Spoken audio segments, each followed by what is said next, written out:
The Mughal Empire in the early 18th century was a shadow of its former glory. Gone were the days of Akbar's tolerant rule and Shah Jahan's architectural marvels. Instead, the empire was plagued by internal strife and external threats. It was in this tumultuous period that Jahandar Shah, a man of pleasure and little political acumen, ascended the throne in 1712. Jahandar Shah was not a ruler destined for greatness. He was known for his love of wine, women, and song, rather than any administrative or military prowess. His ascension to the throne was less a testament to his capabilities and more a consequence of cunning manipulation within the Mughal court. His ascent was orchestrated by Zulfikar Khan, a shrewd and ambitious noble who saw in Jahandar Shah a ruler he could easily control. Zulfikar Khan understood that a weak ruler on the throne would allow him to wield true power from the shadows. Jahandar Shah, more interested in the pleasures of the harem than the burdens of rule, readily became the puppet of his kingmaker. Thus began a short-lived reign where the emperor was but a figurehead, while the real power rested in the hands of Zulfikar Khan. This transfer of power marked a significant turning point in Mughal history. It signaled the rise of ambitious nobles willing to exploit a weakened emperor for their own gain, further pushing the empire down the path of decline. Zulfikar Khan, a man of sharp intellect and even sharper ambition, was the mastermind behind Jahandar Shah's ascent. He belonged to the powerful Turani faction within the Mughal court, known for their military prowess and administrative efficiency. Zulfikar Khan himself was a skilled administrator and a capable military strategist, qualities he used effectively to manipulate his way to power. Recognizing the weakness in Jahandar Shah's character, Zulfikar Khan saw an opportunity to control the Mughal Empire from behind the throne. He played on the prince's desire for luxury and power, promising him both in exchange for loyalty. Jahandar Shah, easily swayed by the prospect of a life free from responsibility and full of indulgence, readily agreed to become Zulfikar Khan's puppet. Upon Jahandar Shah's ascension, Zulfikar Khan quickly consolidated his power. He assumed the position of Grand Vizier, the highest-ranking official in the Mughal Empire. From this position, he controlled all aspects of governance, from military appointments to fiscal policies.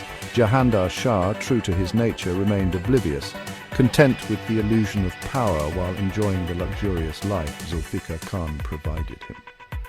Zulfikar Khan's rise to power marked a turning point in Mughal politics. The emperor was no longer the sole source of authority.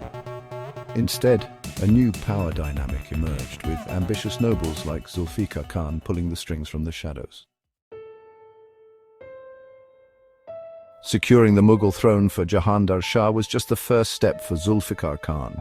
Maintaining that control required a delicate balancing act of alliances and concessions. He understood that the Mughal Empire, vast and diverse, was held together by a complex web of loyalties and rivalries. To consolidate his own position, he needed to appease powerful factions within the empire while simultaneously neutralizing potential threats.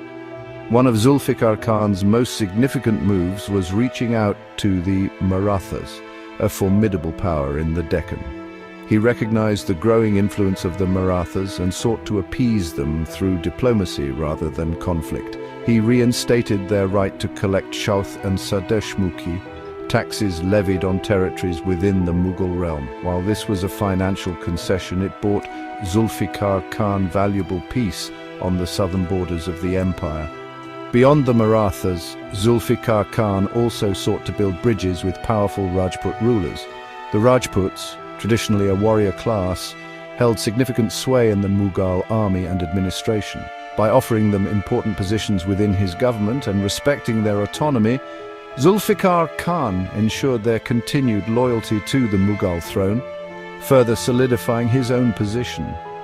These alliances, while pragmatic, came at a cost. The concessions made to the Marathas and the appeasement of various Rajput factions, though temporarily securing the Mughal Empire's stability, had long-term implications.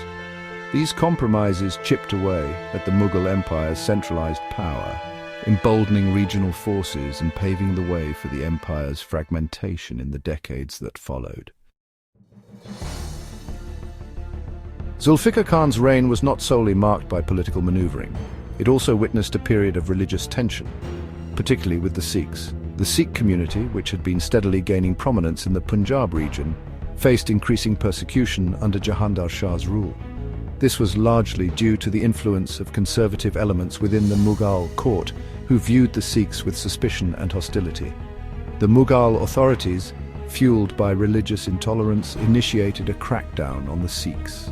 This persecution reached its peak with the execution of Banda Bahadur, a prominent Sikh leader, in 1716. Banda Bahadur had, in the preceding years, led a fierce resistance against Mughal rule, even establishing a short-lived independent Sikh state. His execution, while intended to crush the Sikh rebellion, had the opposite effect. The brutal execution of Banda Bahadur and the continued persecution of Sikhs under Jahandar Shah's rule had far-reaching consequences. It solidified Sikh animosity towards the Mughals, pushing them further towards militancy. The execution, rather than quelling the Sikh resistance, fueled their struggle against Mughal authority, contributing to the further destabilization of the already weakening empire. This period of religious discord under Jahandar Shah's reign highlighted the growing internal fissures within the Mughal Empire.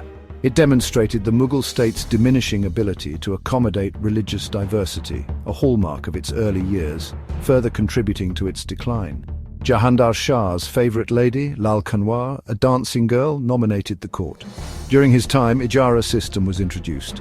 Farrukh Siyar assembled an army and advanced on the throne. The underpaid imperial army was defeated in battle near Agra in 1713.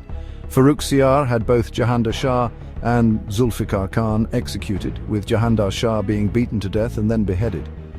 His body was paraded around Delhi in parts, hanging upside down in 2 elephants. He was buried in Humayun's tomb.